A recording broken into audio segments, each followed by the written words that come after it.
আজকে হঠাৎ করে ফুচকা খাওয়ার লোভ সামলাইতে গিয়ে এমন মজাদার একটা মশলাদার আলু বানাইছি যেটা খাইতে খাইতে আমি হয়রান হয়ে যাইতেছিলাম। তারপর আমার মন ভরতেছিল না, এতটা পরিমাণে মজা। সূত্রপাত হয়েছিল এই অল্প একটু তেঁতুল দিয়ে। আমার ফুচকা খাওয়ার এত বেশি ক্রেভিং হইতেছিল, আমি গেছি দৌড় দিয়ে তেঁতুল খাওয়ার জন্য। তখন আমার মনে পড়ছে যে ভাই একটু কষ্ট হলেও বানাই নিয়ে এত মজাদার একটা খাবার, যেটা খাওয়ার পরে আমার ফুচকার ক্রেভিং তো গেছে, কিন্তু এইটা খাওয়ার ক্রেভিং আমার এখন পর্যন্ত হইতেছে। আমার মনেই মানতেছিল না যে এই খাবারটা এত তাড়াতাড়ি শেষ হয়ে গেছে, আরো বেশি করে বানাইলে ভালো হইতো। তোমাদেরও যদি জিভে জল চলে আসে তাহলে তোমরাও রেসিপিটা দেখে নাও, তাড়াতাড়ি করে বানায় খেয়ে দেখো, এত মজার একটা খাবার। প্রথমে এই সাইজের মিডিয়াম সাইজের আলুগুলা সেদ্ধ করে নিছি আর তারপর ছিলে নিছি। এখন এই আলুগুলাকে কাটবো না, কোনো কিছুই করবো না। এই আলুর মধ্যে অল্প অল্প করে সব মশলা অ্যাড করে দিতেছি। হলুদ গুঁড়া, মরিচ গুঁড়া, ধনিয়া গুঁড়া অ্যাড করছি আর তারপর অল্প একটু আদা রসুন বাটা, একটু জিরা গুঁড়া দিয়ে এখানে নিয়ে চলে আসছি তেঁতুলের পানি। এই তেঁতুলের পানিটা 3 চামচ পরিমাণ দিয়ে দিছি, বেশি দেওয়া লাগবে না। আর স্বাদ মতো লবণটাও অ্যাড করে দিলাম। আর এবার দিতে হবে একটু চালের গুঁড়ি। এই আলুগুলা খেতে অনেক বেশি ক্রিস্পি লাগবে, যেটা অনেক বেশি ইম্পর্টেন্ট এই খাবারটার মধ্যে। আর আমাদের সবারই যারা ঝাল খেতে পছন্দ করি তাদের এরকম একটা ক্রিস্পিনেস দরকার হয় খাবারের মধ্যে। তাই বলতেছি যে চালের গুঁড়ি অ্যাড করে দিবা। আর যদি চালের গুঁড়ি না থাকে, কর্নফ্লাওয়ার থাকলে আরো বেশি ভালো হয়। তো এই যে দেখো বকবক করতে করতে আলুগুলো কত সুন্দর মাখানো হয়ে গেছে। এখন এগুলোকে গরম গরম তেলের মধ্যে ফ্রাই করে নিতে হবে, একদম ডিপ ফ্রাই যাকে বলে, মানে উপর দিয়ে একদম ক্রিস্পি থাকবে আর ভিতরে আলুটা একদম সফট। এরকম ভাবে কিন্তু ভাইজা নিতে হবে। এখানে কিন্তু খুব বেশি তেল যে নিয়ে নিছি তেমনটাও না,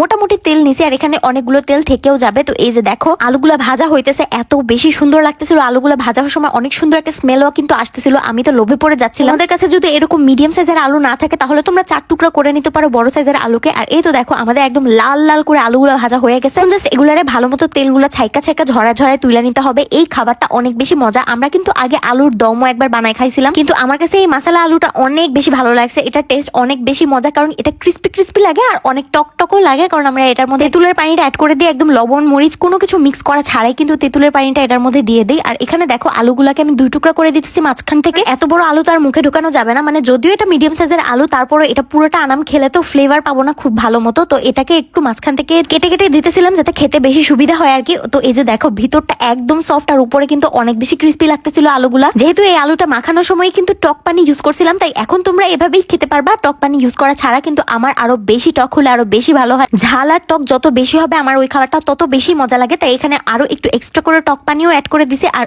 এর উপর দিয়ে ফ্লেভারটা আরো বেশি একটু ঝাল করার জন্য মরিচের গুঁড়া অ্যাড করে দিছি আর অল্প একটু জিরার গুঁড়াও অ্যাড করে দিছি। এভাবে কিন্তু আলুর দম খেতেও অনেক বেশি মজা লাগে, তাই আমি এটার মধ্যেও একটু ট্রাই করছি। আর সবশেষে উপর দিয়ে আরো 1 চামচ তেঁতুলের টক পানি দিয়ে দিলাম। তোমরাও এভাবে খাইতে পারো, এত বেশি মজা লাগে এই খাবারটা এইভাবে খাইলে, বা জাস্ট অসাম। আমার তো সপ্তাহে 4 দিনই ফুচকা খাওয়া লাগে, নাহলে আমার পেটই ভরে না, শান্তিই লাগে না ফুচকা না খাইলে। কিন্তু এখন থেকে এই খাবারটা শিখে গেছি। এখন তো প্রতিদিন এই মশলা আলুটা বানাই খাবো। সময়ও কিন্তু বেশি লাগে না, জাস্ট আলুটা ভাজতে যতক্ষণ সময় লাগে ততটুকুই। আর আমার এত বেশি মজা লাগতেছিল, আমি চুলার পাশে দাঁড়াই অর্ধেকটা পরিমাণে খেয়ে ফেলছি। তারপর তোমাদেরকে একটু দেখানোর জন্য বাহিরের আলোতে নিয়ে আসলাম যে এটা কতটা লোভনীয় লাগতেছে। এটার কালারটা যে কি সুন্দর, দেখে একদম প্রেমে পড়ে যাওয়ার মতো। আমরা যারা ফুচকা লাভার আছি তাদের সবার আজকে এই খাবারটা দেখে একদম জিভে জল চলে আসবে। এত বেশি মজাদার একটা খাবার। আলুর দম তো আমি অনেক বেশি পছন্দ করি, কিন্তু আজকে থেকে এই মশলা আলুর লাভার হয়ে গেলাম। দেখো আমি কিভাবে করে খাইতেছিলাম, মানে আমার খাওয়াই হইতেছিল না। যত মন চায় আমি খেতেই থাকবো। ওই মুহূর্তে আমার একটাই চাওয়া ছিল এই খাবারটা যেন শেষ না হয়ে যায়। টক আর ঝালের বেস্ট একটা কম্বিনেশন হচ্ছে এই মশলা আলুটা। তো তোমরা যারা দেখছো তারা অবশ্যই ট্রাই করবা।